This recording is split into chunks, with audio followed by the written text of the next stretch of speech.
It's so magical. I don't know why. To go into a theater and have the lights go down. It's very quiet. And then the curtains start to open. And you get to go into a world. And it's beautiful when it's a shared experience. Ladies and gentlemen, Ellen DeGeneres.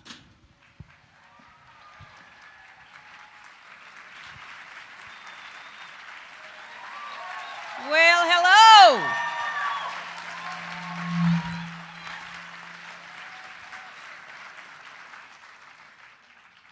I was ready to rock and roll, but then that music and that intro kind of, I don't know what to do now. I'm not sure what to do.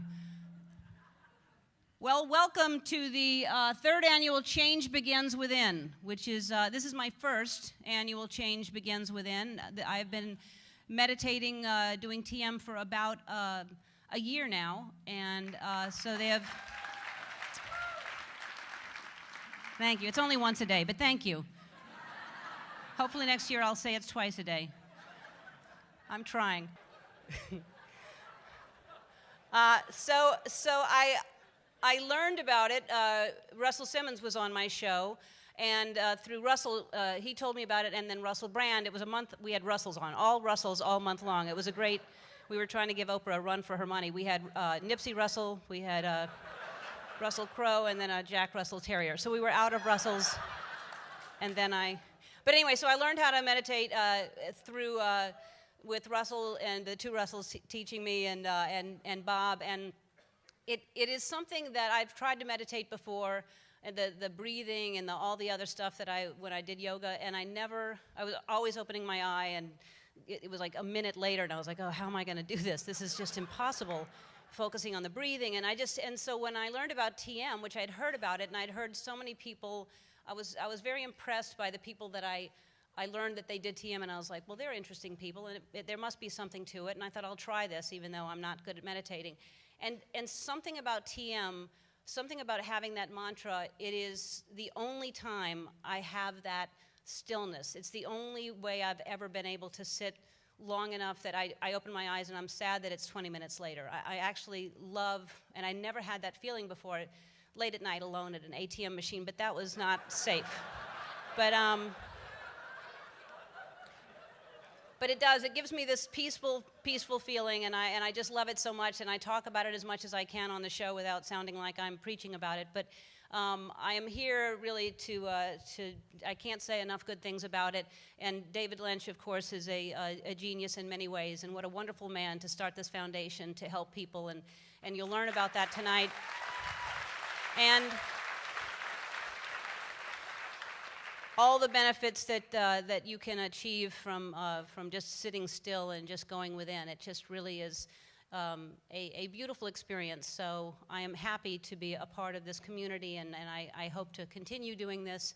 And so now I'm really just here to introduce a brilliant man, a funny man, and a naughty man. Russell Brand, everybody.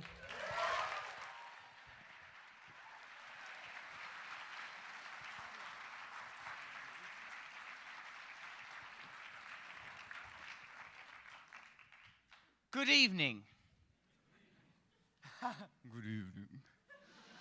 I suppose good evening is not an idiom that it's easy to elicit a passionate response from. Like, it's not like, yeah! It don't lend itself to emphatic responses. Good evening. Yes, it is a very pleasant evening, particularly for the time of year. It is very relaxed, isn't it? But I suppose for you, because like as Ellen pointed out, you've been listening to music, what I imagine is what fish hear in an aquarium. Sort of aquatic sedative. And also look at the lighting system. I'm adjusting now. Remember, I have to adjust. You've been here a little while sitting, haven't you? Listening to that sort of the nullifying requiem. I just got here. I'm still amped. It's interesting when I do stuff for David Lynch's TM Foundation, because of the sort of corollary, I suppose, and connection between meditation and serenity. And like I'm normally preparing to come out like, oh, what's going to happen? Jesus Christ! Ah! I'm not prepared! But thankfully, I have the tools of transcendental meditation to access a wonderful world. I'll talk about that stuff like in a little bit.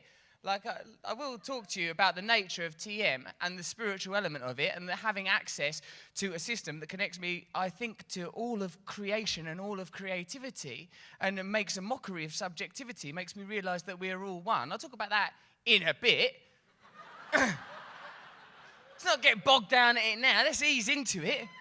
Perhaps you'd like to compliment me on these trousers.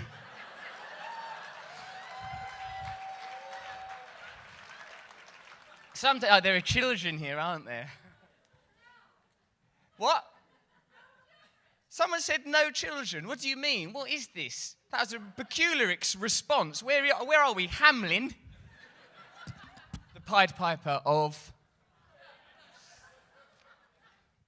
Ellen mentioned, of course, my affection for TM in her brief précis on Russell Month on her show.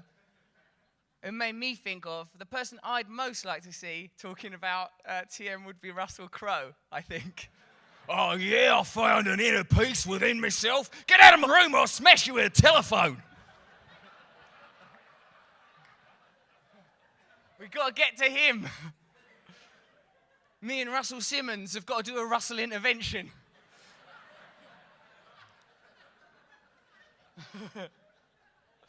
I love him though, Russell Crowe, actually. I met him once at an intersection. I was coming down a hill. That is what happened. That's not even humorous. Coming down a hill, there was an intersection, and at the intersection I see Russell Crowe, and he was wearing what I would describe as the kind of clothes one might wear if you'd just come out of bed and not really planned an outfit. He were ambling shambolically, is how I'd describe it. He were ambling shambolically at the intersection. I see him, and I sat next to my mate, and I was driving. I'm not good at driving, I drive erratically. I looked over, and I go to my mate, that's Russell Crowe. And Russell Crowe turned to see me mouthing through the windscreen. He see that happen. And he sort of came over. All right, mate. And like a big Russell Crowe arm sort of came through the window. Like that. Like it was being done by Andy Serkis. Like Andy Serkis does King Kong, doesn't he? Andy Serkis is the guy that they do all the digital stuff with for green screen things. He's King Kong, he's all of the dinosaurs, he's Gollum, he's everyone. Well, the arm came through like an avatar from another reality. Right through my window.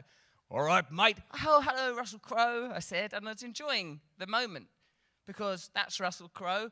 I'm also called Russell. What are we going to talk about, I'm wondering? In this unique moment, in an arbitrary cosmos, randomly generating situations, perpetually, endless, limitless, infinite possibilities, as we guide our way through, zigzagging our jagged way through life, clashing into moments. Over to you, Russell. Kanye West has done a song where he name checks the both of us while addressing Russell Simmons. Ah, thank you, Russell. I've enjoyed this moment, but the lights have changed. Although I don't like to be bound too much by them different coloured lights and all the other rules of the road, because they are, I find, a little bit restrictive. It stops me being in my bacchanalian inner self, because there's too much rigidity to the rules of the road. Here's a tip. You know, sometimes there's a traffic jam. There's these two roads. But in the middle of road, there's a yellow bit, right, and then another yellow bit. No one's in that bit. I call that the Russell Road. Easier.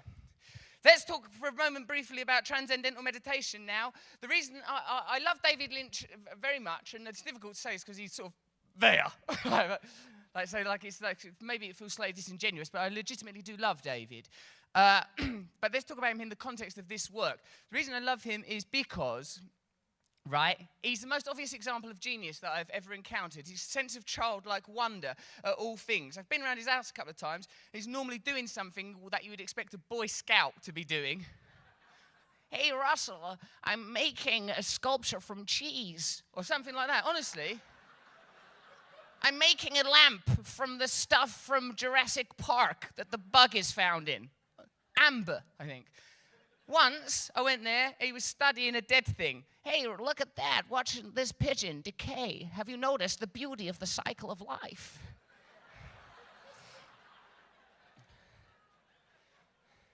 We are in Los Angeles, of course, so we're living amidst the subterfuge. We're trudging about in all this ludicrous nonsense, aren't we? We're entrenched in it. Through transcendental meditation, you get access to another dimension that's consistently and constantly there for you. In moments of doubt, when you feel connected constantly to the material world, it's beautiful to know that we have access to something else more real, uber real, actuality, a reality beyond our reality, a reality that isn't moderated by our media, a reality that is, because media, like you would think, I'm not a Latin scholar, but you'd think the media would mean something like medium or mediate. It would be derived from that. So they should just be like a tunnel giving us information.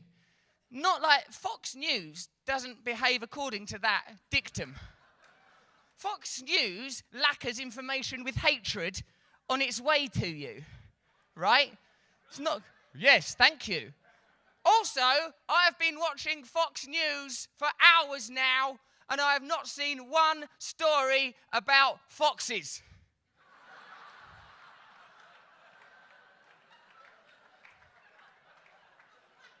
It's usually trying to make me anxious about immigration. Be careful, there are immigrants. Oh, why are they so worried about immigrants? An immigrant is just someone who used to be somewhere else. Hey, have you always been there? No, I was over there for a while. Ah! Get back over to where you originally were.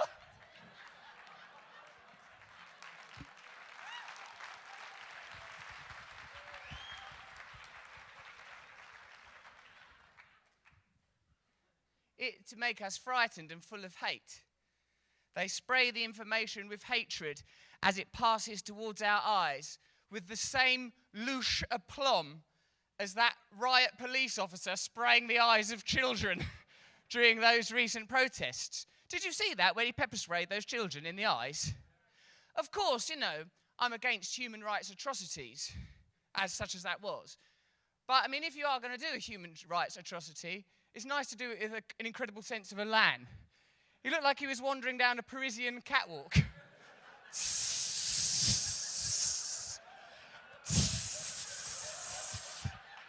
So of no regard for consequence. That's going into children's eyes. That's like how Karl Lagerfeld would behave at a riot. Remarkable, really. Because he didn't care that the pepper spray was going into the faces of young children. If you can divorce yourself from consequence, the world is a much easier place to live in. If you don't care that your actions hurt people, life's probably like some amusement park. Let's not go down that road. So, I'm only really here to generate goodwill. And what was the thing I was going to... Like, in case you sort of think, some of the things he's saying are a bit weird. These are, how is that helping us? You must remember that I'm doing this for free.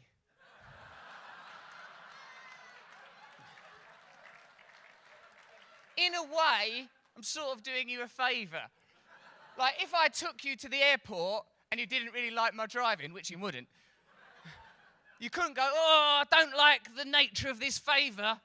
It's not exactly how I want it. Favour.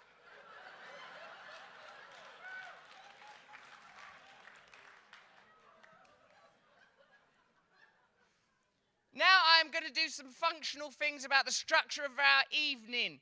Let us look at a videotape thing together, which will give us information, which will make us be able to judge TM better.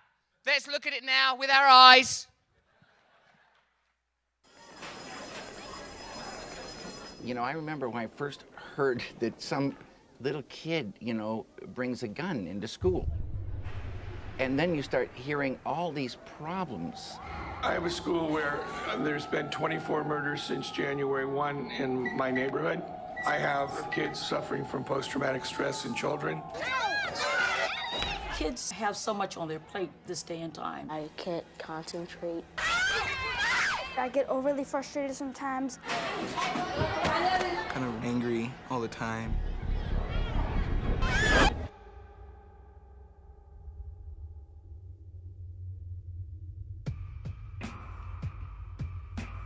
And then they introduce this technique where the student can dive within and enliven that inner happiness, inner intelligence, inner creativity and love.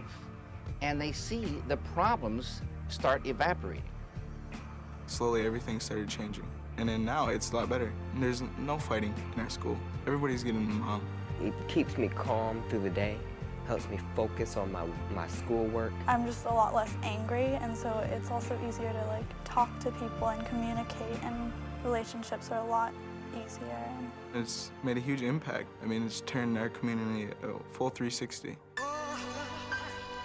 We have a lot of students that are coming up and asking when can they learn how to meditate, when can they be part of the program. So it's very exciting. We've had great reception from the students, the staff, and the parents. And we have seen English scores improve, math scores improve, reading scores improve. I'm telling you now, I am a believer. I think the role that David Lynch is playing in his foundation is instrumental in being able to put this into schools, because you need a foundation, you need to be able to have someone who's able to push it and encourage it. I think it's wonderful.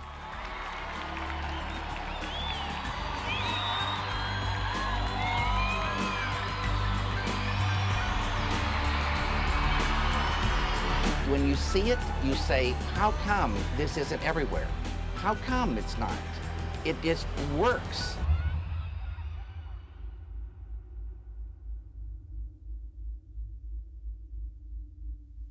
I think it's a great idea. It should be done at all schools. Maybe it'll take a year, maybe it'll take 10 minutes, but it'll happen.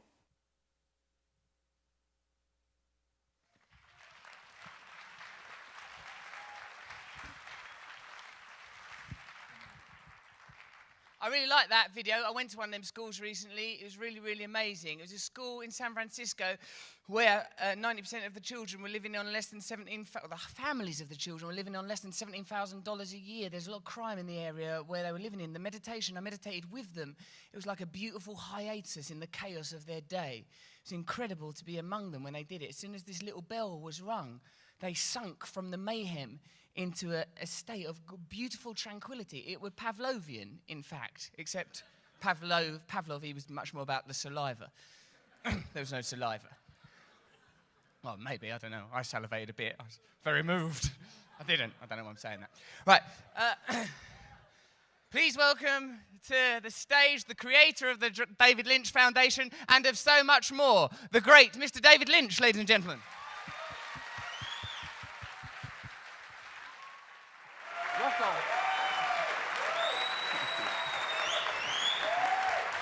Thank you. It's real easy to follow and act like Russell. Good evening, ladies and gentlemen, and thank you all very much for being here tonight. And good evening and welcome to all of you in Overflow Room 1, and good evening and welcome to all of you in Overflow Room 2. Thank you. Tonight, they want me to talk about this tree I painted. It's not a sculpture of the cheese Russell was talking about. This tree represents a phrase that Maharishi used. He used it to describe transcendental meditation and its benefits. And the simple little phrase goes like this: Water the root and enjoy the fruit. I'd like to say it again. Water the root and enjoy the fruit. This tree you're looking at is a tree glowing with perfection, having had its roots watered very well. But if you imagine this tree without the glow, without the fruit, and take a bunch of the leaves and turn them yellow, and another bunch of leaves, turn them brown, weaken the branches and have them bend. This is the way so many of us find ourselves today. And unfortunately, most of the cures people come up with are surface cures. And surface cures do not address the big problem. And surface cures are like tending to this tree on the level of the leaves, trying to get the yellow leaves green again, the brown leaves yellow, and then green again. And maybe we get a yellow leaf green, but by the time we do, 6 or 7 healthy leaves have turned yellow or brown behind us. The experienced gardener, they say, doesn't worry about working at the level of the leaves nor the branches. The experienced gardener waters the root and gets nourishment to the root, and automatically the tree comes up to perfection. There's so many meditators here tonight, but for those of you who don't know, transcending is for the individual watering the root. Transcending is the experience that's missing from today's lives. Transcending means experiencing the deepest level of life, the level of the life at the base of all matter and all mind. And it's like an ocean of pure, wide awake, unbounded consciousness. And this consciousness within has qualities. It's unbounded intelligence, creativity, happiness, known as bliss, love, energy, power, and peace. And it's all positive. There's no negativity in this ocean, just as there's no darkness in the brightest light. Transcendental meditation is a mental technique, an ancient form of meditation revived for this time by Maharishi Mahesh Yogi. With transcendental meditation, you get a mantra and learn how to use it. A mantra is a very specific sound, vibration, thought. You could look at the mantra as a law of nature designed to do a specific thing. And this mantra turns the awareness within.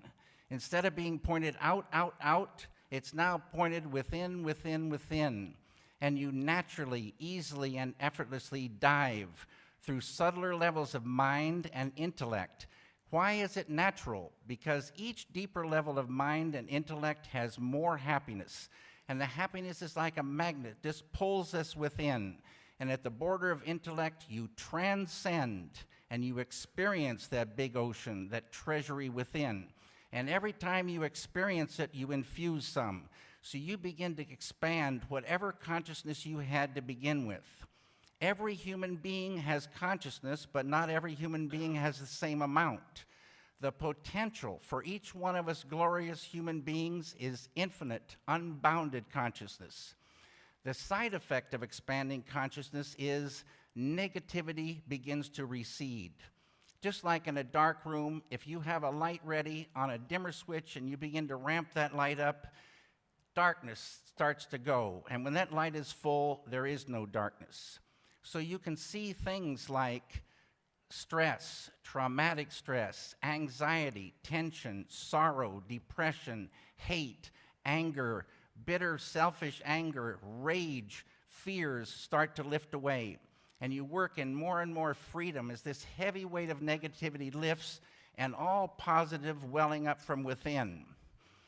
In brain research on the EEG machine, when someone truly transcends, a glorious thing is seen. The full brain lights up on the EEG machine.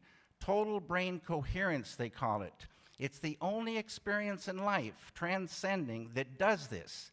Any other thing utilizes just a small part of the brain, they say. One little small part for singing, another little small part maybe for mathematics, some small part for painting a picture. Here's an experience that brings the whole brain into concert, full brain engaged. It shows you the beautiful relationship between the human being and this field within, that ocean of consciousness. So watering the root is transcending for the human being, and transcending leads to the full potential of the human being, which is called enlightenment.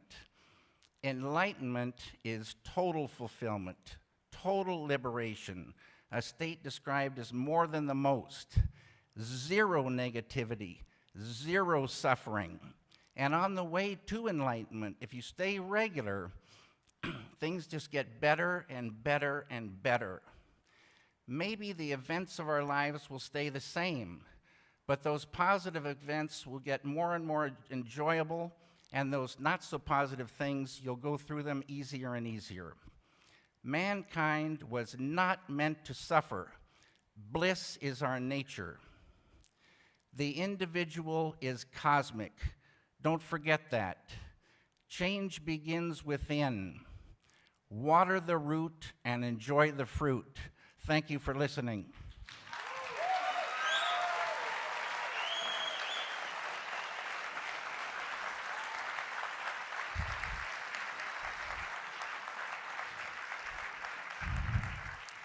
Now I would like you to meet my psychiatrist, Dr. Norman Rosenthal. Thank you very much.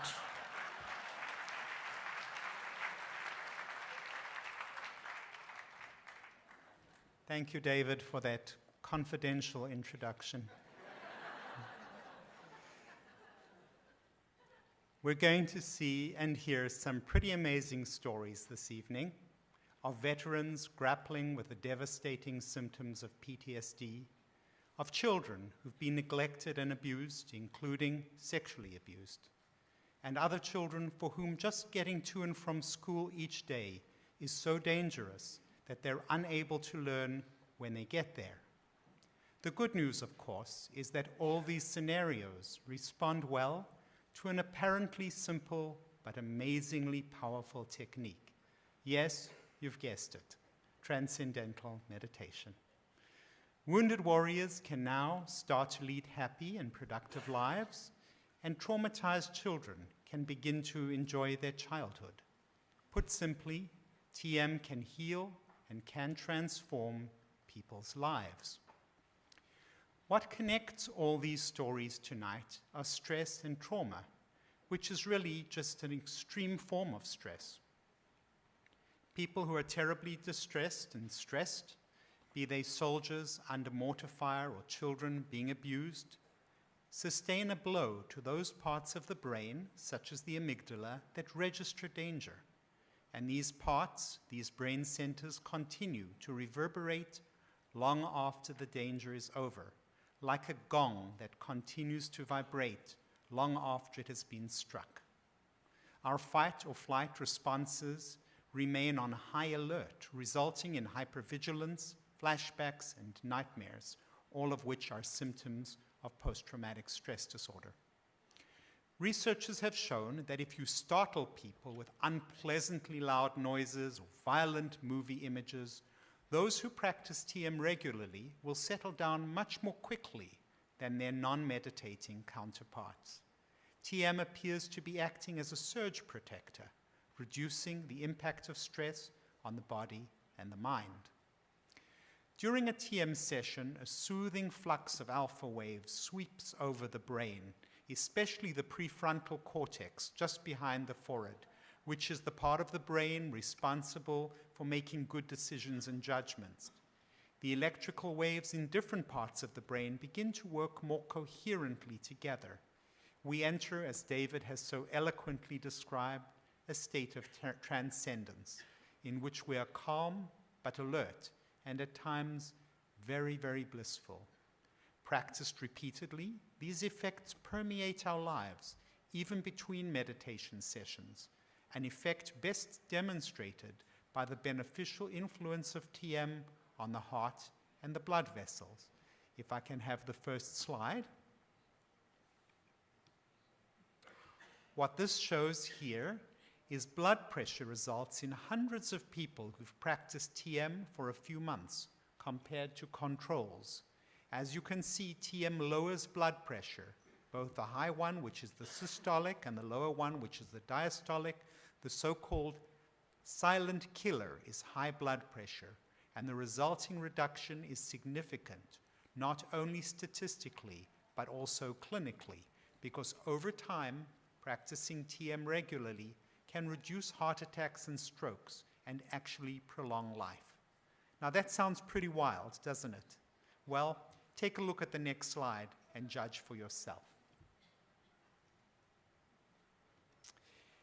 What this slide shows is a follow-up study that Dr. Robert Schneider and colleagues conducted on people whose blood pressure they had previously studied.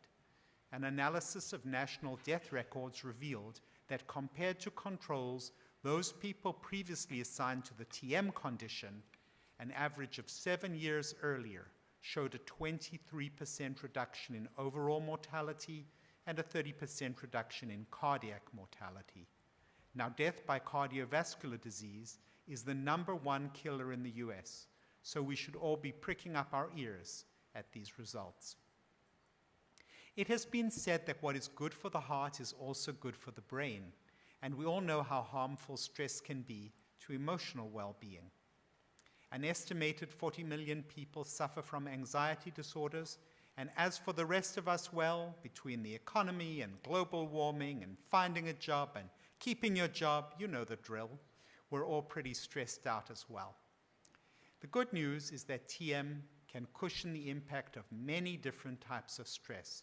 In fact, across the board, it is one of the biggest stress relievers that I have ever encountered in over 30 years as a psychiatrist.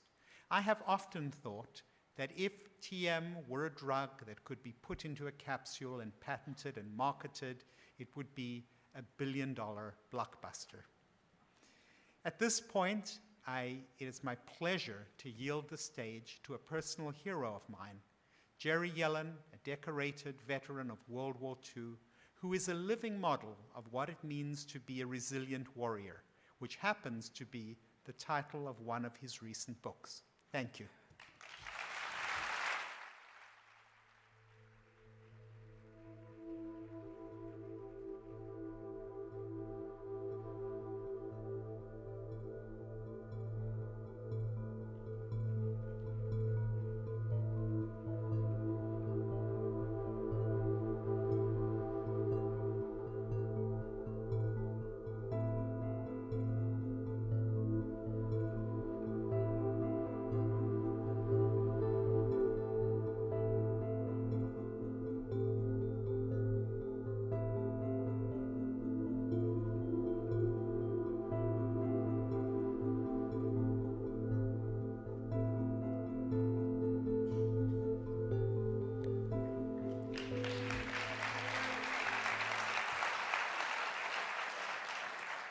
Thank you very much. My name is Jerry Yellen, and I'm just one of 16 million people who served our country in World War II.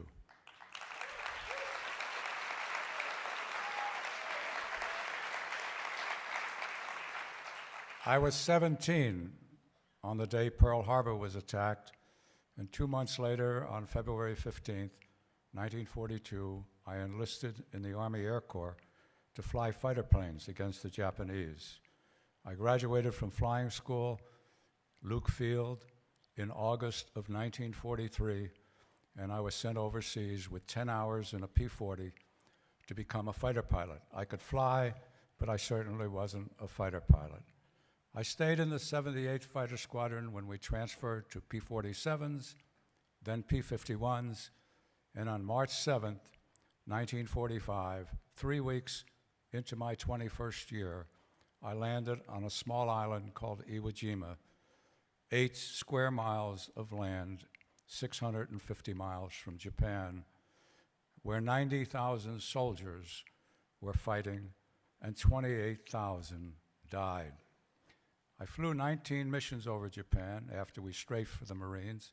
I flew with 16 guys who didn't come back. And when the war ended on August 14th, 1945, I came home and I didn't have a purpose for life. I had an addictive behavior for 30 years until Helene, my wife now of 62 years, saw Merv Griffin saw Maharishi Mahesh Yogi on Merv Griffin and decided that she wanted to learn TM. And a few months later, I learned TM and my life changed. In 1983, I was invited to go to Japan. And Helene and I went to Japan. I went reluctantly. Japan was not a place I wanted to visit, and the Japanese were not people that I wanted to know. While we were there, she said to me, Robert, our youngest of 4 sons, would love Japan. And in 1984, he went to Japan. And that was 27 years ago. He hasn't come back yet. 1987, he had a meeting with a father, a samurai, with his children because he wanted to marry their daughter. And this man asked Robert what he did, what about his father. And he said, how old is your father? And Robert said, 63. Was he in the war? He said, yes. He says, what did he do? He was a pilot. What did he fly? P-51s. Where? Over Japan. The meeting broke up, and that man went back to his wife and told her to make a wedding. And she said, why? He probably hates you as much as you hate him. And he said, any man who could fly a P-51 against the Japanese and live must be a brave man, and I want the blood of that man to flow through the veins of our grandchildren.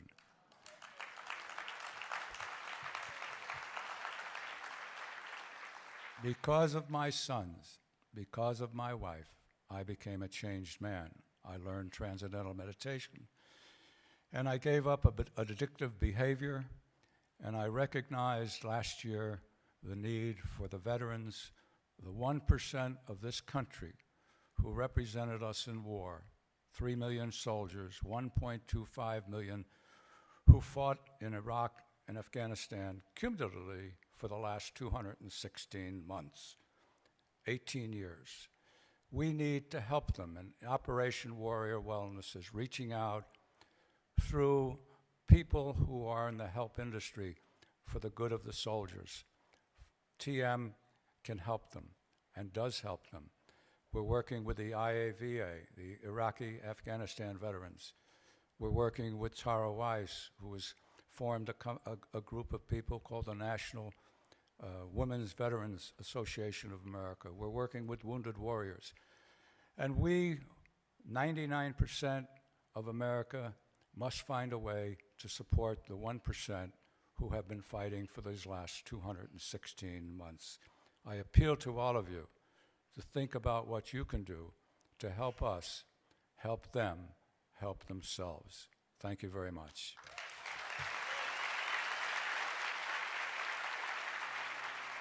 I had got a scholarship to go to college. And you know, everybody's there to avoid the draft. And at the end of the first year, I thought, no, this is wrong. I'm gonna go to war. I left and I volunteered for the infantry. We were attacked at night. I'm at this place called Buda. The machine gunner hid.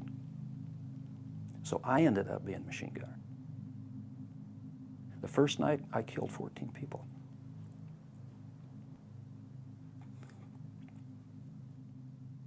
That fight went on for 2 weeks. 2 weeks. So this is very, very, very distressing. And it creates huge amounts of distress in your system, in your system.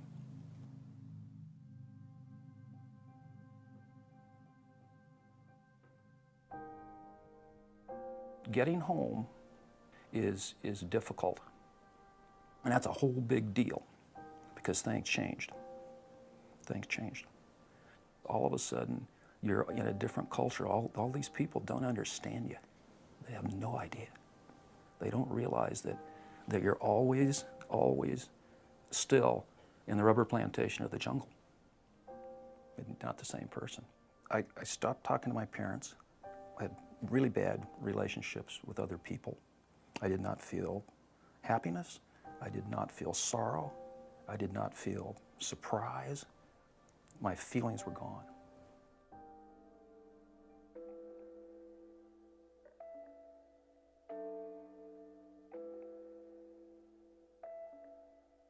The first time that I learned about transcendental meditation was in Vietnam. December 18th, 1967, Newsweek. This is that 2-week battle at Budap that I was telling you about. And this is my unit. We went out and got ambushed. And this is me, doing my job. And then later in the magazine, coincidentally, is this. That's where I first learned about TM. This is an article about Maharishi Mahesh Yogi, and a couple of guys in my platoon. One of them got the magazine, and he came running over. He said, "Perks, you got to read this." So I did, and I said, "I'm going to do that. I'm going to do that."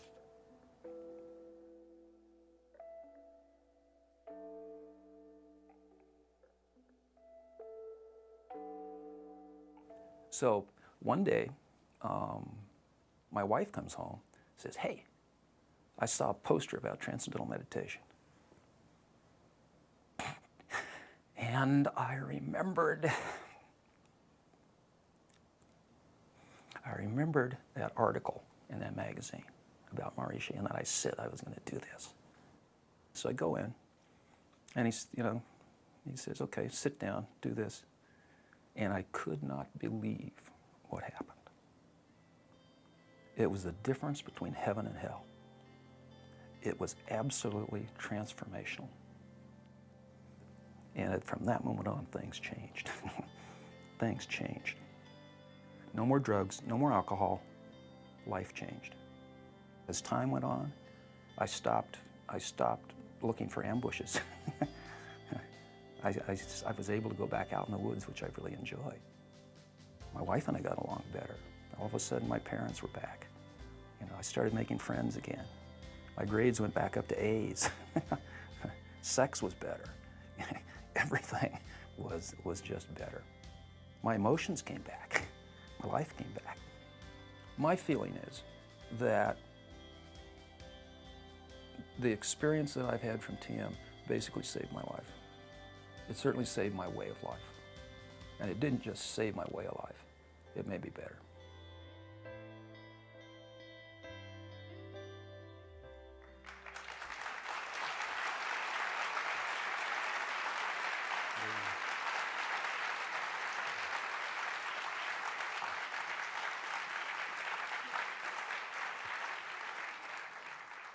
Thank you so much for coming. My name is Dan Burks. This is my wife of 41 years, Cindy. Our son, Salim. And our daughter, Jessica.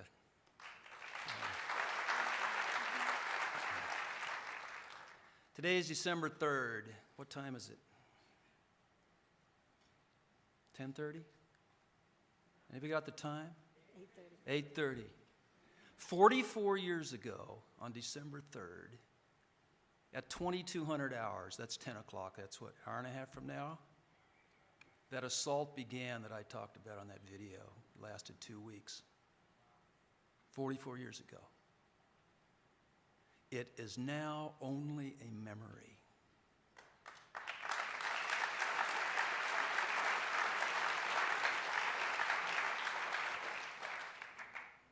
We are PTSD survivors because of the regular practice of transcendental meditation. And from the bottom of our hearts, we want to thank you all for supporting the organizations that are helping our veterans and the David Lynch Foundation that is partnering with these organizations. Thank you very much for your support. Now, Operation Warrior Wellness has helped veterans from World War II, Korea, Vietnam, and it will save the lives of thousands of Iraqi veterans and Afghanistani veterans. PTSD not only affects the soldiers, the impacts can definitely be seen on the family my wife suffered. Julia George lived the same nightmare that her son David did after returning from Iraq. When that car bomb went off, I remember everything was in slow motion. is so horrible. These explosions and killing and seeing his friends right in front of you, your good friends. That was the hardest for me, listening to everybody screaming. I didn't know how to deal with that, and it just, something stayed in me, or I should say, something went away. Oh, when he come back. That's the part that sometimes I don't like to talk because it's so painful. He was out of his mind for the effects of the war. I just gravitated towards alcohol. I bought whiskey, I bought Jack Daniels, because as soon as I had a couple swigs, I was like, all right, well, that takes care of that. And so every time afterwards, when it would creep up, you go drink. He had many car accidents because he was drinking. He said, I don't care, Mom, I don't care. If I die tomorrow and I crash a car. So I was afraid many times he will kill himself. Many. That one day, when I come from work or when I go downstairs, when I wake up in the morning, he will be dead. I lived like that for so many years. When he found the DM, he changed his way of thinking. I experienced this relief from the constant anxiety attack my life had become. To him, it's all in the individual. It comes back to the core of who you are as a person and what you're made of, and you have to give yourself a chance to try to make yourself better. He's thinking about the future, thinking about respecting, more than anything, respecting himself, loving himself. He is happy. It's beautiful. It's incredible. That is the boy that I raised. TM saved his life.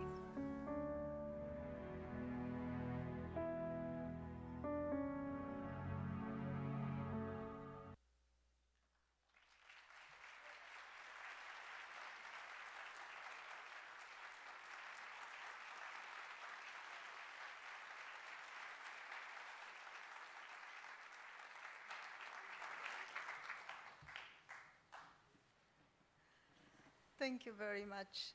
It's an honor and a privilege to be part of David Lynch Foundation. Thank you. And have my son here with me. I've been meditating now for 2 years, 7 months, and I just counted 4 days.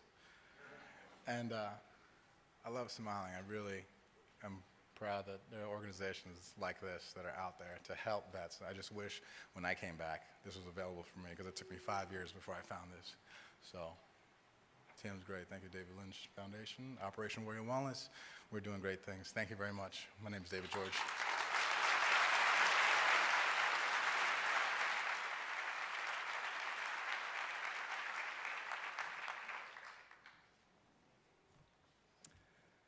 Good evening.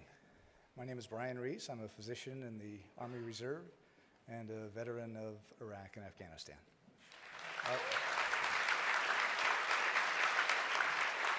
The David Lynch Foundation partners with a number of organizations, including UCLA's Operation Mend, the Jericho Project, and 2 other organizations which have representatives behind me among the veterans of 4 of our nation's wars who are assembled here. That includes the Wounded Warrior Project and the National Women Veterans Association of America. The David Lynch Foundation's Operation Warrior Wellness is helping veterans and their families overcome the nightmare of post-traumatic stress and live healthy, productive lives. Paul Rykoff and Iraq and Afghanistan Veterans of America have mobilized unprecedented government, corporate, and public support for veterans and their families. Paul was among the first responders at the World Trade Center on September 11th. In February 2002, Paul began infantry officers basic course at Fort Benning, Georgia. From 2003 to 2004, he served as an Army First Lieutenant and infantry rifle platoon leader in Iraq. Upon his return home, He found conditions for veterans unacceptable and created the Iraq and Afghanistan Veterans of America to improve those conditions. Today, we honor Paul for his incredible work, helping to bring hope to hundreds of thousands of veterans and their families after they leave the battlefield and return home. Ladies and gentlemen, please welcome the founder and executive director of the Iraq and Afghanistan Veterans of America and the recipient of the 2011 Resilient Warrior Award, Paul Rykoff.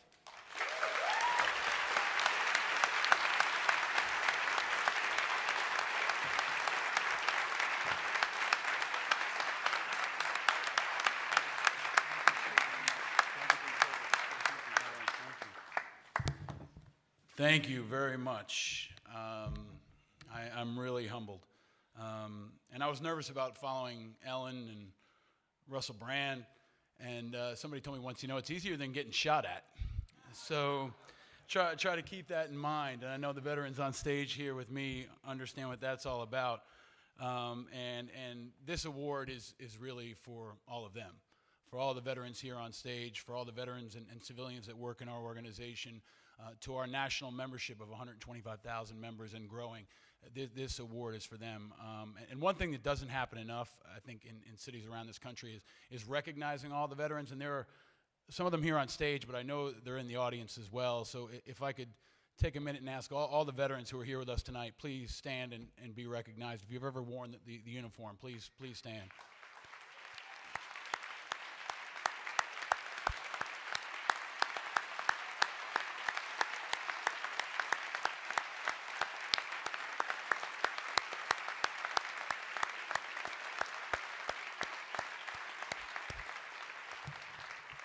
So I was in Baghdad for about a year, and Baghdad's a lot like Hollywood. It's hot and sunny. Most marriages last less than a year. And everyone wonders what the hell you're doing there. But it was a place where I learned a lot, and I learned how much support was necessary. So I also want to thank David and Emily Lynch for their vision and for their leadership. They've really stepped up here, and they're showing the country the importance and the value of supporting our veterans. Also, Bob Roth, I didn't see him tonight, but he's been so generous to me and everyone else on our team. Also to Heather and Joshua, who came from the Lynch Foundation to teach our staff TM in the last couple of weeks. And especially thanks to that team and to my amazing girlfriend, Lauren, who always stands beside me. Hooking up with us when you do this kind of work is a lot like a deployment. So the families back home, as you've seen, they deserve as much credit as we do. So I'd ask you to please give a round of applause to all the military families.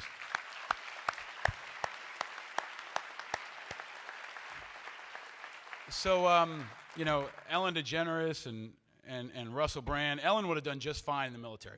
I think she would have done just fine. Russell, I don't know. Yeah. And Uncle Sam's hiring, so we can hook you up, get you a haircut, and you'll be good to go. But I want to thank Jerry. I just had the pleasure of meeting Jerry this week, and it's a tremendous honor to meet you, brother. And he's 88 years old. Yeah, that man's 88 years old. And when I met him, he was on his way up to the pool to do PT. So, you're a tremendous inspiration, sir, and it's an honor to know you. And David, watching you, man, is just incredible, brother. And your mother is even tougher than you are, and she's incredible as well. But it's folks like Jerry that are part of this greatest generation, the World War II generation, that came home and built this country and took it to another level. But they also built this town. And veterans are kind of like the secret Hollywood fraternity. And just like there were veterans in the audience that you probably didn't know had served, they're throughout Hollywood as well. World War II veterans like Norman Lear, and Korean veterans like Clint Eastwood, and Vietnam veterans like Oliver Stone and Ron Meyer. And there are people that are coming up now that we hope can follow that lead in Hollywood and worldwide. We call them the new greatest generation. And they're off to a pretty good start. You've seen them tonight. You're going to see them in the next couple of months, and they're making great inroads. They were on the cover of Time magazine, and believe it or not, one of them was on the cover of People magazine. One of our brothers just won Dancing with the Stars. I mean, if you haven't seen J.R. Martinez, I think, he shows us all what's possible, and that this generation of men and women can do great things. There are 2.3 million men and women who've served overseas since 9/11, but they're less than 0.5% of the American population. When Jerry served, it was 12, 13, 14%. So we're a very small percentage that have been doing so much for so long, and they need your help, especially right now. 40,000 troops are coming home from Iraq in the next month. They need your help. And the folks that are in Afghanistan and around the world are going to be coming home at some point, and they're going to need your help. The fight's not over, and not everyone comes home wounded, but nobody comes home unchanged. And it doesn't matter who you voted for. It doesn't matter how you feel about the Iraq War. We all have a moral obligation to take care of these folks who served. And thank you.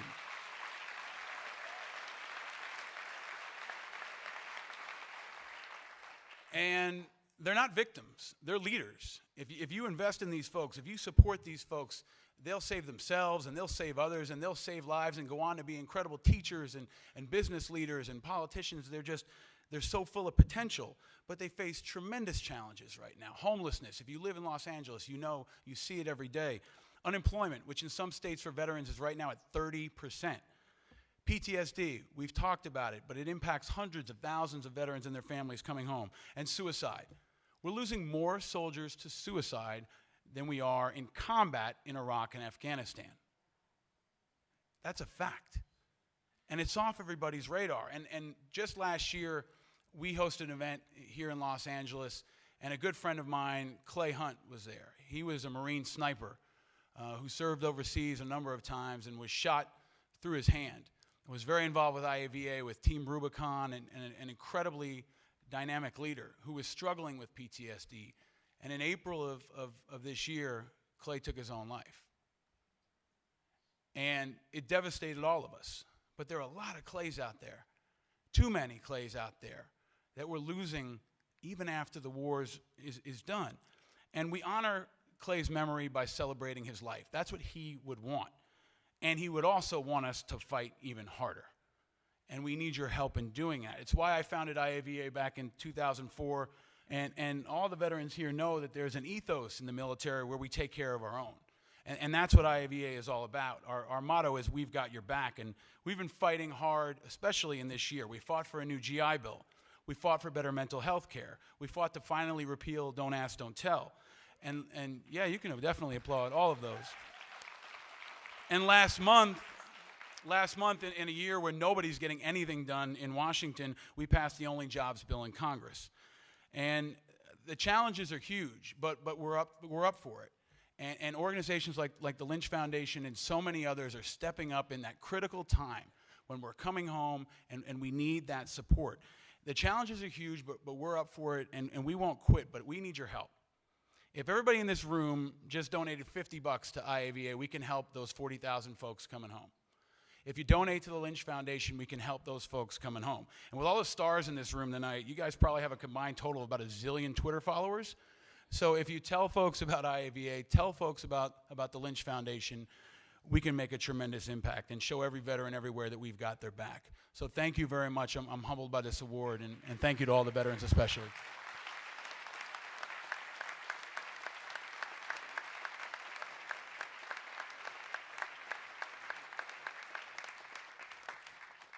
Well, Paul, supporting the mental health needs of veterans has become a driving issue for your organization and ours.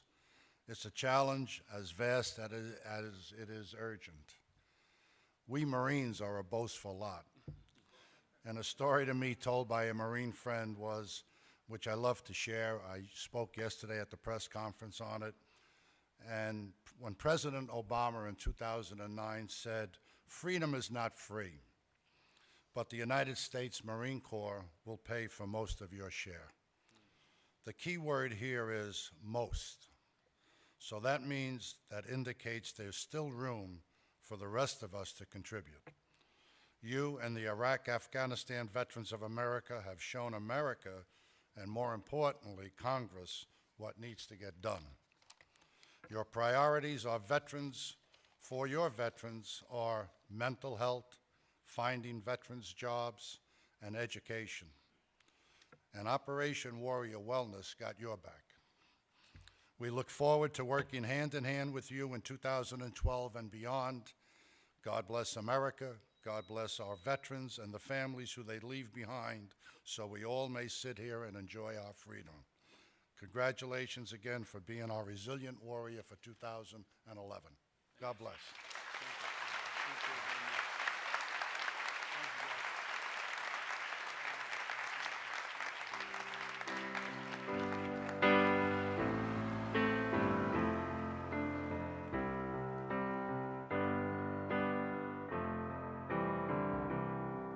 When I find myself in times of trouble, Mother Mary comes to me, speaking words of wisdom, let it be.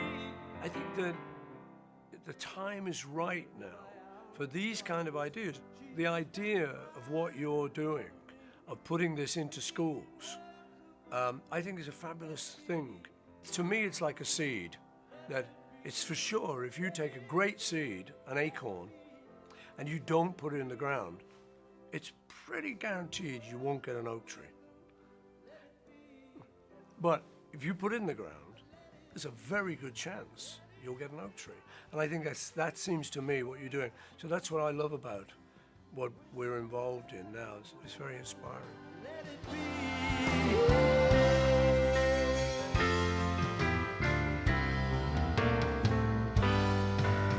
Oh, now let it be.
Good evening.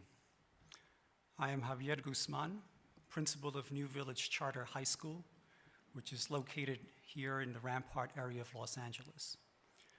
We have been implementing the TM Quiet Time program for nearly a year, and you will soon see some of the results. I want to briefly explain what I've learned and talk a little bit about the school. My journey as an educator spans over 15 years, and there are a few things I've learned along the way. Number one, our schools have become places of enormous stress that dehumanize students through standardized testing and superficial learning. Our system is wrongfully and tragically based on the notion that the beauty and complexity of an individual can be measured by an exam. Two, for my students and the thousands like them, the options they are given are inadequate. The bar is set low, and little is expected of them. Mostly, they are taught to regurgitate information at breakneck speeds under the guise of equity and the achievement gap. Three, we need to move away from that and build schools that consider the whole person, that understand that our students have passions and interests, and that give them the tools to transcend their environments. The typical student at New Village Charter has experienced major trauma in her life. Nearly 50% are pregnant or parenting. Over 60% have previously dropped out of school or have been expelled or counseled out by other schools. Some battle drug addiction. Many have been victims of violence and abuse. A handful have not been to school since the 6th or 7th grade. And virtually all live in poverty. This work of teaching TM to our students isn't only about releasing stress. For my students and the thousands like them, it's about combating the problem of poverty and the poison of low expectations that clearly has been institutionalized and reinforced in our educational system. This work is about breaking destructive cycles of behavior. It's about being given the tools to truly reach one's full potential. And as one of my students stated, it's about opening a door to someone I never knew I could be. Thank you. A lot of the students are going through a lot of stuff at home. Their lives are in flux in many situations constantly. They have these unbelievably difficult stories that you couldn't even fit them into a lifetime for some people, and these girls have already experienced them before 15. At my old school, 2 students in math class, they choked me. I got pregnant at 13. My mom, she got deported 2 years ago. Sometimes I cry because it's just too much tension. I had a baby, so she gave me a lot of stress. I had to do homework. I had problems at home. They have tremendous levels of stress and very difficult situations. And then they do quiet time. It's like it just smooths that out. I think it's great. It's a great way to be okay with yourself. It's a great way of releasing all the stress out. It takes this bumpy, jarring, anxiety-ridden moment and turns it into something that is so calm and peaceful and relaxed. And they walk out of the room feeling better, feeling normal. It's a palpable change. You can actually feel the difference in the room. It just helps me relax. When I'm meditating, it's only me. It's not my friends, it's not my mom, it's not my little brothers. It's just me. But after learning TM, I instantly felt whole and more happier, and I think that brought out the good in me.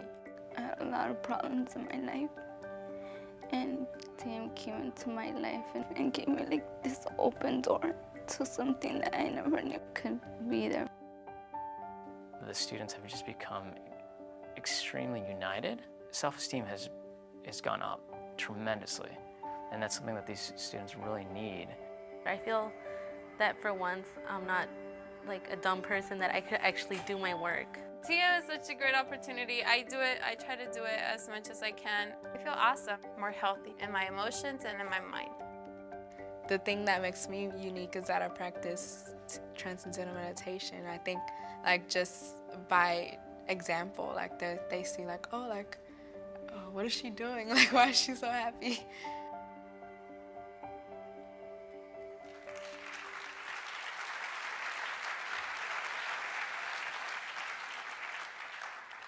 Please join me in welcoming 4 of my wonderfully gifted, talented, and resilient young women. Casey.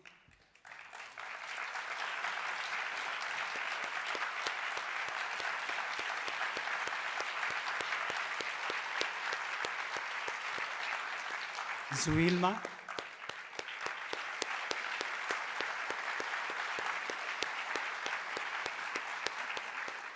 April.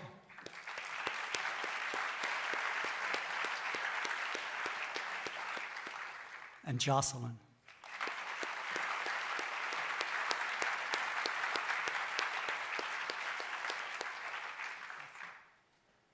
Thank you.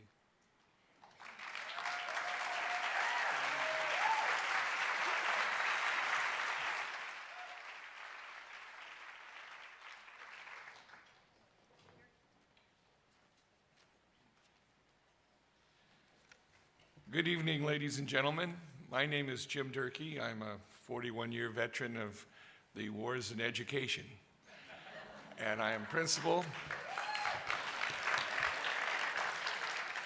I am principal of Visitation Valley Middle School in San Francisco, part of the San Francisco Unified School District. And I'm here tonight to talk to you a little bit about what's been going on with quiet time in middle school. Now, for those of you who have forgotten, middle school is the land of I love you, I hate you, I can't stand you, and I want to hold your hand all in 5 minutes. For those of you who have lived through middle school, you'll understand that when you can get Russell Brand and 400 middle school students to be quiet for 15 minutes, you win a prize. And that's what happened in my school on Tuesday, because Russell dropped by. And we all did quiet time together in the auditorium. And we filmed this, so hopefully it's going to go to the Guinness Book of Records. And I think it's got to be a record for this one. We started quiet time at my school 5.5 years ago because we really needed to do something to change the environment. Most of the kids at my school either had witnessed someone shooting somebody, were related to somebody who was doing the shooting, or were related to somebody who was shot. It was a very, very stressful place, and as the previous principal has pointed out all too well, right now schools have taken on the majority of the role of kids' lives, and they need to be joyful and happy places, and that hasn't really happened in the urban environment lately, and we need to change it. And luckily for my school, we met up with the David Lynch Foundation. We have a saying at my school, the good deeds speak for themselves, and David Lynch and his foundation certainly live up to that motto, because they came and helped us transform a school that was at the bottom of everybody's charts. And when my school's name was mentioned, everyone would say, oh, that place. Well, they don't say that exactly the same way anymore, because we've been able to do some tremendous changes. If we could roll slide 1, I'd like to show you in the first year of quiet time, we used the 8th grade as a control group, and the 6th and 7th grade learned quiet time.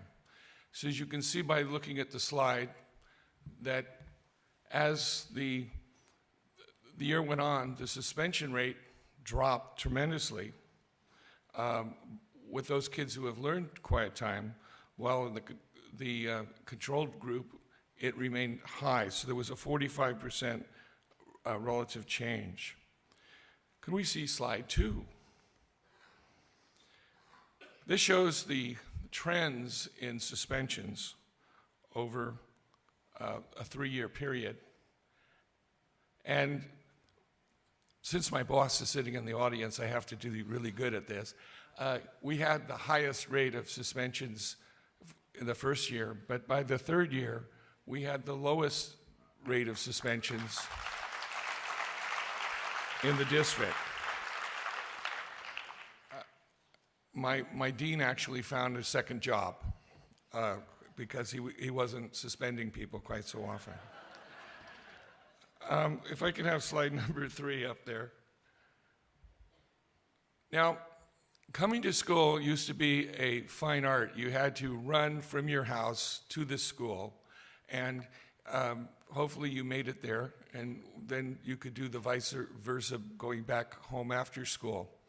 We made school such a great place that our attendance went from something like 67% to 98.3%, which is really fantastic.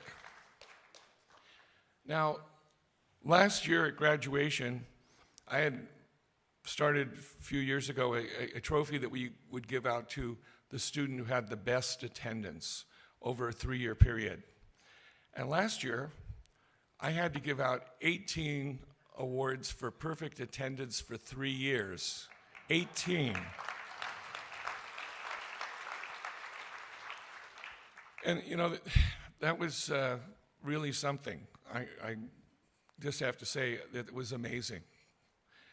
If we look at the next slide, you will see that our GPA also trended up over the time that quiet time has come to our school. And we have a really outstanding high school in San Francisco. It's one of the best academic schools in the United States, Lowell High School. It's very difficult to get into this school. You have to have really good grades. And we used to just tell people where the building was. We never told them that they could apply because we never thought anyone could actually get there. Last year, 18 of my students of a class of 100 were accepted at Lowell, which is really something. Plus, we sent 4 students to private high schools on full 4-year scholarships, so that was really tremendous. If I could have slide number 5, please. The rigor that's needed for increasing academic achievement, there's many different parts, and I could bore you all evening with it, but I won't. I'll simply tell you that you have to have a really great team of teachers, and you have to have kids that are very, very committed to learning. Schools like mine were bus stops for teachers. They would stay 1 or 2 years, and then they would leave and move on. I've not lost a faculty member in 4 years at my school. And it's really turned out to be that the teachers who have all learned quiet time, the students have learned quiet time, I have learned quiet time, and we all have a great time doing quiet time, and the people at my school are very, very happy now. There's a survey that is given yearly by the superintendent's office on many different parts of how a school operates, but one of the most important parts is whether or not you like your school. The students have to fill out the survey, the parents can fill it out, and so can the teachers. And my school turned out to have the most joyfulness of any school in the school district last year. So that was really great. The predictive power of demographics is something that we banty around a lot in the school business, and the researchers can tell by looking at the zip code of where the kids go to school whether they're going to do really well or really poorly. Only 2% of the students at my school's parents went to college. The average, over 90% of the kids at the school's parents make less than $18,000 a year. And so the statistics were supposed to be that my kids weren't supposed to do well. They were supposed to have high truancy rates. They were supposed to have low grades. They were supposed to be dropouts. Those things are not happening at my school. Our school has really, really changed. We're changing the power of demographics as far as being predictable. And a lot of it is due to Quiet Time and the David Lynch Foundation. And I really like to commend all of the people that made this possible. Thank you and enjoy your evening.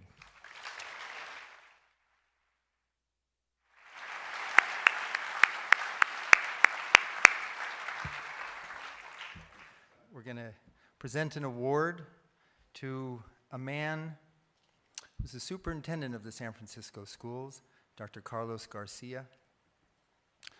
This is going to be quick. When I say this, you're going to think I'm going to really go long, but I'm not. When I was 18 years old, I worked for Bobby Kennedy. And Carlos Garcia is the first man I've met in my life who has that same passion, power, conviction to change the world. Carlos Garcia is the superintendent of the San Francisco schools. Under his leadership, the San Francisco School District is completely turning around. It is with his support and his guidance that this Quiet Time program has been established, and now 2,000 students in 4 schools in San Francisco have incorporated this program, and there are now 10, 12 schools on a waiting list. So tonight, we are going to present, actually David Lynch is going to present, the 2011 Quiet Time Award to Carlos Garcia, who is honored for his visionary leadership in promoting the academic excellence and full development of young people for more than 35 years as an educator and a leader. With his support, the in-school Quiet Time program in San Francisco is producing marked improvements, as you saw, in student wellness and academic achievement. He's a great man. Please welcome Dr. Carlos Garcia.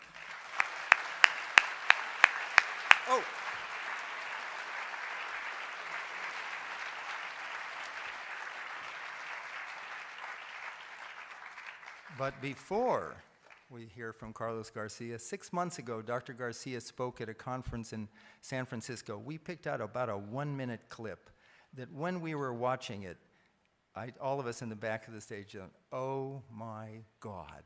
So we're going to watch that, then we'll hear from Dr. Garcia. We talk a lot about social justice, but isn't it ironic that in an age like ours, that we teach children about everything except about themselves, about who they can be when they have quiet time.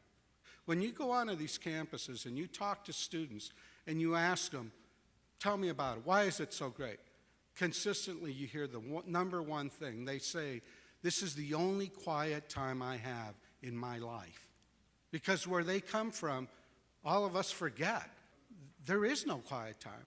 And so you can't have social justice in a society where we can't even provide that basic right to them. This is what quiet time does in our schools.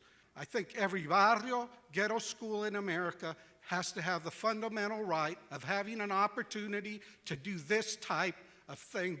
This is a small investment to be made not only economically, but from a social justice, a civil rights point of view. This is a civil rights issue, and I want to thank you all for believing, to standing up. And I know that, trust me, no one gets more flack from this program than I do, from certain groups out there. Well, you know, for all those groups who criticize us, please do us a favor. Get out of the way of those who are doing it, because you saw the data. It's transforming lives, it's transforming neighborhoods, and it will transform our society. Thank you, and keep supporting us.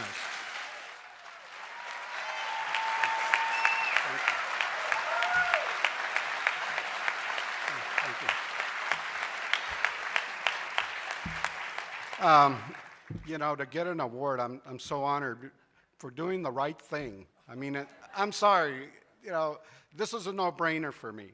You know, my brother, who's a year older than me, is a Vietnam vet. He's been suffering from post-traumatic stress syndrome since the early 70s. When I grew up in a barrio poor, not too far from here in LA, I got to see all of that. I saw my first drive-by shooting when I was 7 years old. You know, we, in the barrios and communities, ghettos in America, somehow people think we're invisible and we don't exist.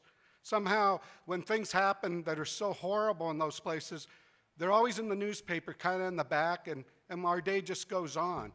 Well, folks, our day can't go on anymore.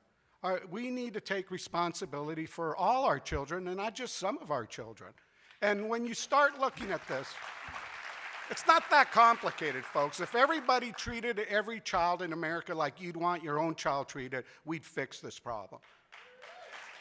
In America, we give lip service to children, and we say that they're important, but we don't fund it. We don't get out there and say, if we believe in this, then why doesn't every child in America, why can't we have all those, the waiting list of 16 schools in San Francisco, why can't we get that funded so that they could have quiet time in their schools? We're going to do that. We're going to do it together. Because my mama, like all of you, taught us one thing, that if you want something done, you have to go out there and you have to do it, because no one else is going to do it. And that's why we're here this evening, because we're going to do it. Is that right? I want to thank the David Lynch Foundation for believing in our future, our children. I want to thank each and every one of you for coming to believe in it. Lauren, Jane, who work with us in San Francisco. And really, you know, when Mr. Durkee, Jim Durkee, came up to me and we were having this discussion, we knew we were going to get flack. And we do get flack every once in a while. But you know what? This country of ours has got to stop listening to the small few people who are small-minded, narrow-minded, and aren't looking at the best interests of all of us. If we want to close the achievement gap, and we must close the achievement gap in America, because the achievement gap in America is the modern-day apartheid. That is, because who's affected by it? It is apartheid. And if we're going to change that, we're not going to do it by testing everybody to death. I just came back from China. We don't want to be like them. Trust me, the 70 kids in a classroom and the instruction was boring. We want to be dynamic, exciting, and we want to have joyful learners in our classroom. But if kids don't know who they are as a human being, how can they learn? If the most important thing, how can we teach about everything and kids can't find out who they are? Let's use our, if we continue to do what we've always done, we'll always get what we always got. We've got to stop that madness, and we've got to start implementing programs like this that actually statistically, data-wise, show that they work. This is an intervention that saves lives, and together we can make it happen. I'm honored to be here this evening, and I know everybody says, well, you guys are in San Francisco, the People's Republic. We're a little bit different. Yeah, we are different, but sometimes different things need to happen to lead the way to do the right things. So please join San Francisco and this gentleman from LA, and let's get this in more schools across this country. Thank you very much.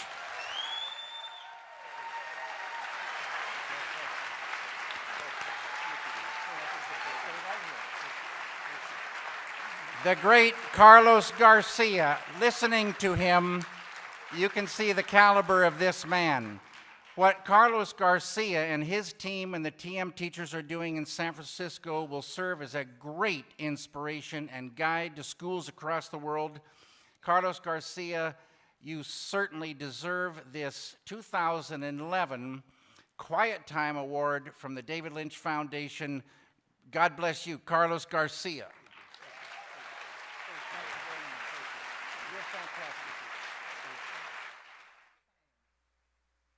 David, I wanted to offer my support and encouragement in these efforts to help children and veterans, anyone who needs the help to overcome stress through meditation. Of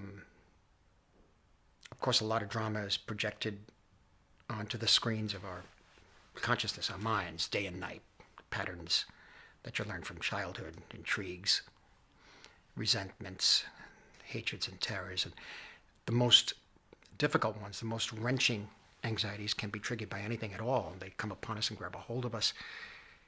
And we identify them as real because they're so immediate.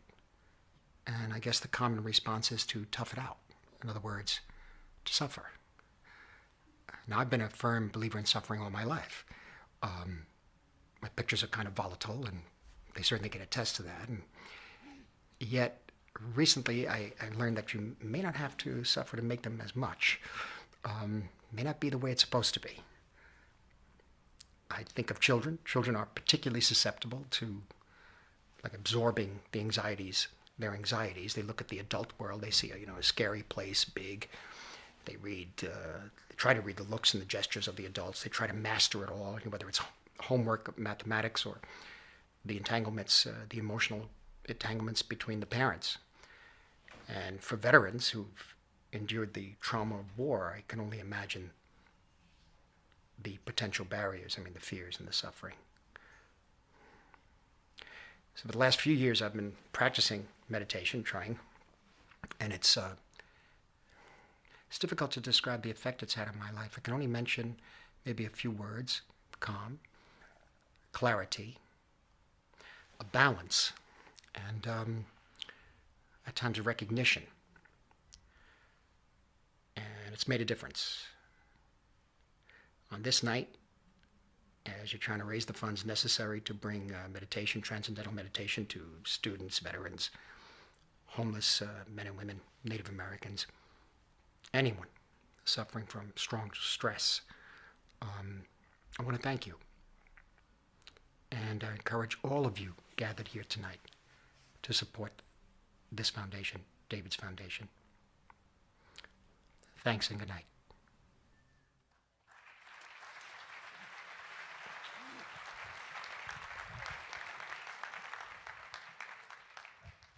Are you feeling okay? Because we've had to absorb quite a lot of information. It's been perfectly pleasant, hasn't it? And we've met some wonderful characters. It's been delightful, hasn't it? I like Carlos Garcia. I like saying his name. Carlos Garcia, Carlos Garcia. I've been saying it a lot. What about when Bobby Roth goes, oh, it sounds like I'm about to do a long introduction, but I'm not. Then he did a really long introduction. Bobby Roth. All right, Junior, my little mate there, Giovanni, sometimes I like to be reminded of the level of consciousness I'm trying to attain by placing a 7-year-old boy somewhere in my line. Are you 7, Junior? How old are you? How old is he? He's 5. You shouldn't have come. Okay, right. Now, in case we're approaching the end of the evening now. Soon we'll be going to eat delicious food and relax and enjoy ourselves. It's going to be splendid. But before that, how could we consider this evening complete without me interviewing a quantum physicist? I think if I didn't interview a quantum physicist now, on the way home, you'd go, something was missing this evening. Yes, it was perfectly pleasant to see those children who'd had their lives enhanced by meditation. Nice to see Martin Scorsese, more relaxed than we've ever seen him. But really think I'd like to see Russell Brand interview a quantum physicist. We have anticipated that need. Please welcome, let's hold on, some facts here on teleprompter, right? He's a world-renowned, Harvard-trained quantum physicist. We ain't just got some quantum physicist off the street. This one's renowned. You go to Sri Lanka and say, name a quantum physicist, they'll go, oh, John Hagelin, he's good, isn't he? Harvard, proper good school that, out of the Facebook film. Brilliant. Imagine that. So, after this bit of me finishes in a minute, a new bit of life will begin where I talk to a quantum physicist, although he might tell us that that has already happened due to the baffling nature of quantum physics. Please welcome to the stage a man who can answer all those questions and more, and probably give us new questions which we've already got the answers to, and the very paradigm of interrogative nature can be unravelled like a wormhole. Please welcome John Hagelin. Thank you. John, which chair would you prefer to sit in, or do you believe in a parallel universe we're sitting in both of them anyway? Two simultaneously, but give me the north. Good, as long as you're happy. John, here I do have genuine questions of a quantum physicist. You talk funny. Thank you. What you just said then was a hate crime against the English. You've learned nothing from the night's proceedings. Come straight out and done a hate crime. John, why on earth are you, a quantum physicist, even here on a night where we're talking about transcendental meditation? That should be obvious. Quantum physics has basically revealed the fundamental unity of life. Surface diversity, but deeper levels at the molecular, atomic, subatomic, subnuclear, electroweak unified, etc., culminates in the discovery of what's called the unified field, fulfilling Einstein's dream of revealing the fundamental unity at the basis of the diversity of the universe. Now, what does that have to do with us? How dare you say I talk funny and then come out with that? So you're saying that the idea that things are separate and distinct from each other on a material level is illusory. Is that what you're saying? Illusion. That's correct. It's a sensory illusion. That's correct. But you can go beyond the senses. And that's what meditation traditionally is. Properly understood, it is a technique to pull the awareness from the outwardly directed senses powerfully within to experience deeper levels of mind, simpler, quieter, more unified levels of the thinking process, and then slipping beyond thought, that's where the transcendental comes in, beyond thought altogether to experience this universal unity at the basis of mind and matter. So we can access neurologically in our own minds the unifying field of creativity from which all energy and matter has come, perhaps even the cosmos and universe itself. Is that what you're saying? That's right, and it's not just philosophically interesting, but it's really practically important, because that meditative state is considered to be a fourth state of consciousness. That means not waking, dreaming, sleeping, in which the entire brain, as we've heard, is engaged.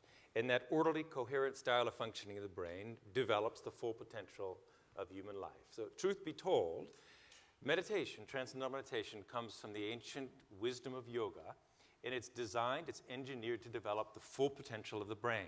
And as a side benefit, stress-related illness melts away. John, do you reckon if through meditation we can achieve access to a fuller state of consciousness, it may help us to bring about a global revolution where we've found a society based on spiritual principles rather than material and economic ones? It's the only way, because... Yes, I thought there'd be a revolution tonight. I'm right in the mood. A society based on utilizing 5% of the innate potential of the brain is going to be more or less like the society we have. Yeah, idiots. We're like monkeys. We're just like stupid monkeys. But if we utilize more of them and we'll become more sophisticated, we'll build a utopia, a blissful utopia. Smarter monkeys, yeah. We'll still be sort of monkeys, at least of an evening in front of the laptop. Right, kids?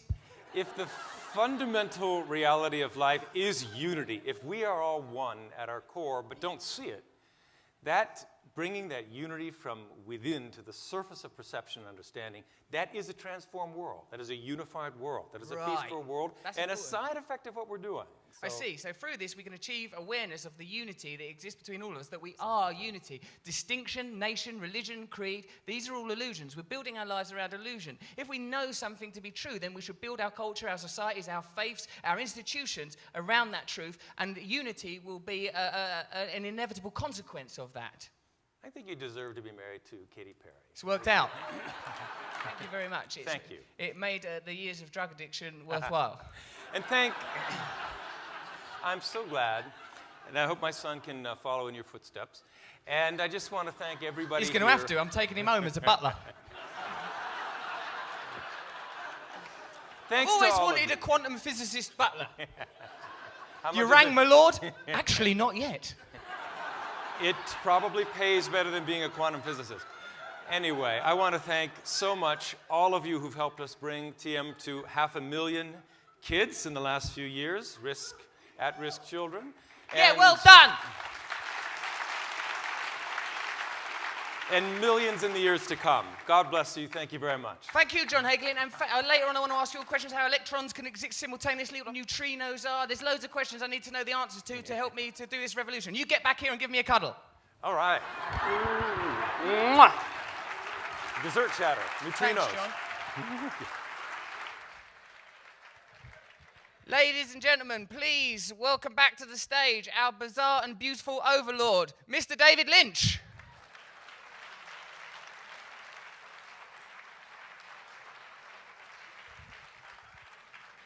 Do you want me to stand here, or shall I just, what would you like to happen? I want you to stand here. Stand here.